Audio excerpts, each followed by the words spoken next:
In 4-axis, let's look at the operation menu. We added some new operations for 26. We have a projection extrusion. We have an extrusion and a projection extrusion. I'm not using it right here, but I just wanted to mention it. If you're familiar with 4-axis machining,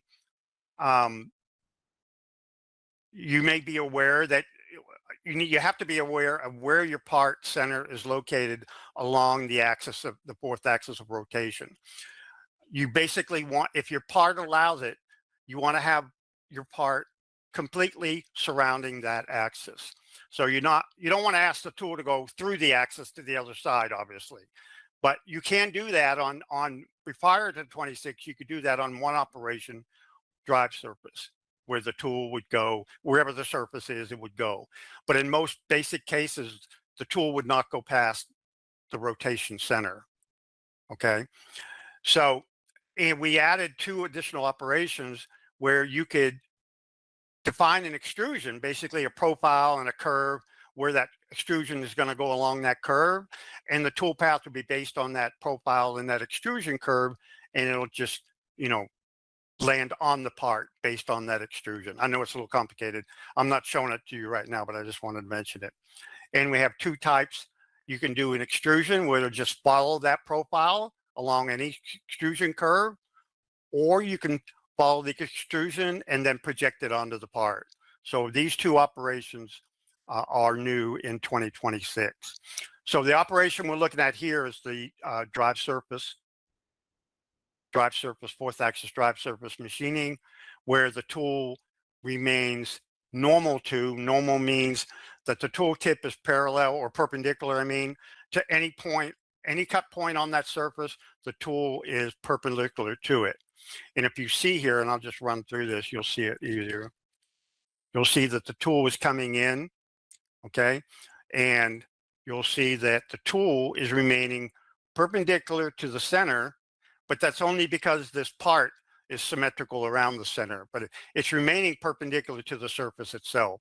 In other words, if this surface meandered somewhere outside of this circle, it would follow that surface regardless of where the rotation center was located. So let's just go ahead and just show that going around here. So it's just working its way around. Okay, I won't show the whole thing, but you kind of get the idea.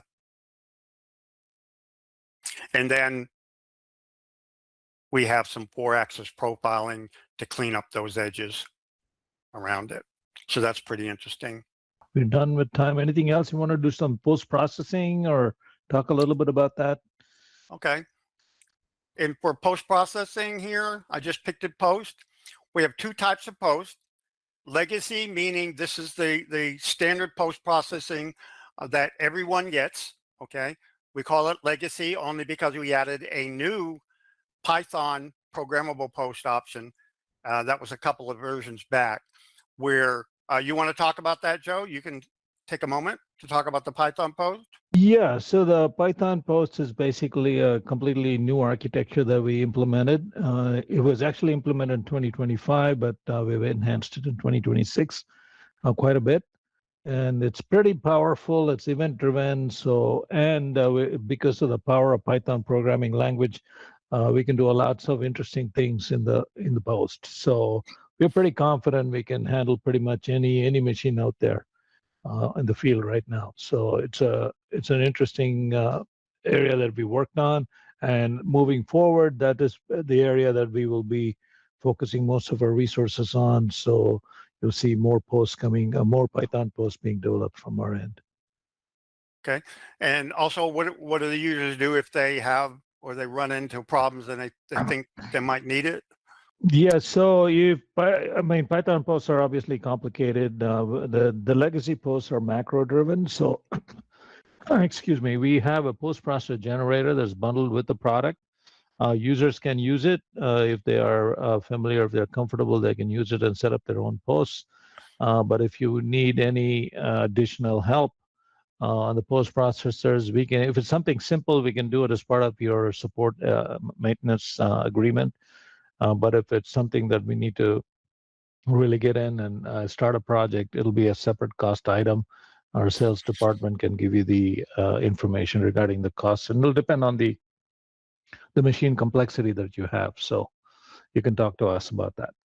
Okay, what I did there is I just selected, I had the legacy post. This is the macro driven post, our post process generator. I just picked edit next to Haas. And this is the post process generator. So you have, as Joe mentioned, it's macro driven. You have all these macros in there for different types of areas of the code. For instance, a tool change, you got macros for, you know, how is the G code going to be formatted when it does a tool change, et cetera. And you can work through all of these operation types, all kinds of drilling cycles, boring, et cetera, et cetera, et cetera. Okay, so if you guys have any other questions, we're gonna wrap this up. We're gonna send you a recording of the video probably tomorrow, or maybe even this afternoon, but probably tomorrow. And you can watch it then. And if you got any questions, you can send us an email to support@mecsoft.com, and we'll obviously answer any questions you have. Thank you. Thank you, everybody. Bye-bye. See you next Thanks, time. everyone. Bye.